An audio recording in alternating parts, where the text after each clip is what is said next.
Search for Little Miss Signature Smile. Ito ang isa sa pinaka-aabangan ng ating mga munting kandidata, ang bumisita sa isang dentista. Ayan. Morning! Bilang bahagi ng Munting Binibini Barcelona 2024, syempre, kinakailangan maging sulit ang bawat ngiti ng ating mga kandidata. Kaya naman, ito ang araw ng kanilang pagbisita sa kauna-unahang Filipino dentist dito sa Barcelona na si Dr. Eve Ramos.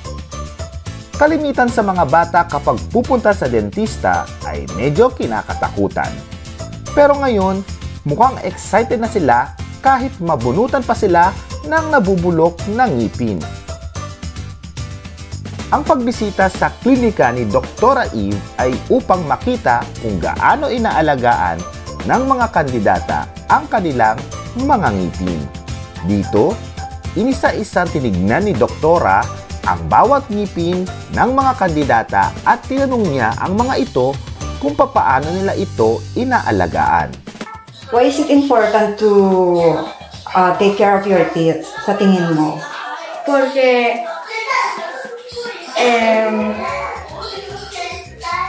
Porque si comes muchos chuches, puedes tener caries y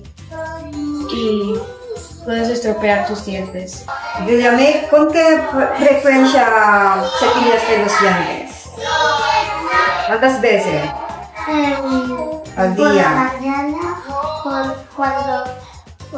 después de cada vez cuando como, lavo los dientes. Muy bien. ¿Por qué es importante cuidar los dientes? Por ejemplo, si quieres comer algo y no tienes dientes, pues no te lo das. Muy bien. ¿Por qué es importante cuidar los dientes? Así, Nene, ¿por qué es importante cuidar los dientes? porque si no lo cuidas, te va a tener caries. Ilang beses kang nagtututbrush al día, baby? Ilang beses? Like, How many times a day? How many times do you brush your teeth? 5 times? 5 times? Wow! ¿Por qué es importante cuidar los dientes? Porque si no, después tenemos caries. Muy bien. Es importante cuidar los dientes para no vas a tener caries como esto. Que tienes aquí, ¿vale? Y hay otro más allí, ¿ok? So, hay que cepillar 2 o 3 veces al día, ¿ok? ¿Sí? Hay que cepillar bien, ¿ok? ¿Sí? Y ya está, ¿vale? ¿Por qué es importante cuidar los dientes? Para que no se te quiten tan rápido. Muy bien. Hay que cepillar bien, baby, ¿eh? Es que tienes placas aquí atrás de los dientes, ¿vale? Aquí. Gayon din, may mga payo din siyang iniwan sa mga magulang kung ano ang dapat gawin sa mga ngipin ng mga bata upang mas lalo pa ito maalagaan at maiwasan ang pagkasira. Matapos ang masusing obserbasyon ni Doktora sa mga ngipin ng bawat kandidata, ay tiyak na may tatanghalin ng Little Miss Signature Smile sa taong ito. As a supporter ng Munting Binibini Barcelona, no? And a firm believer in promoting oral hygiene, I'm glad na binisita niyo ako dito.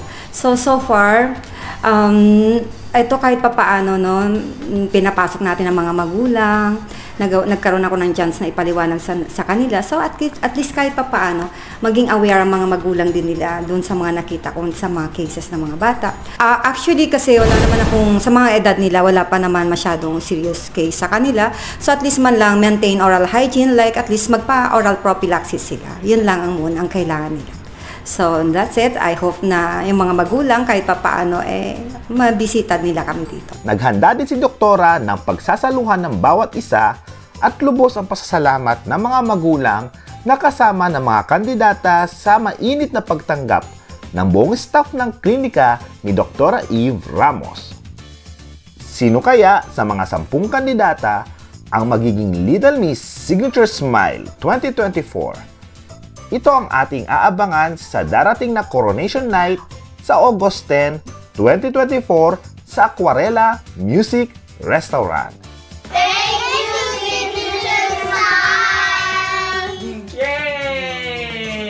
Thank you so much.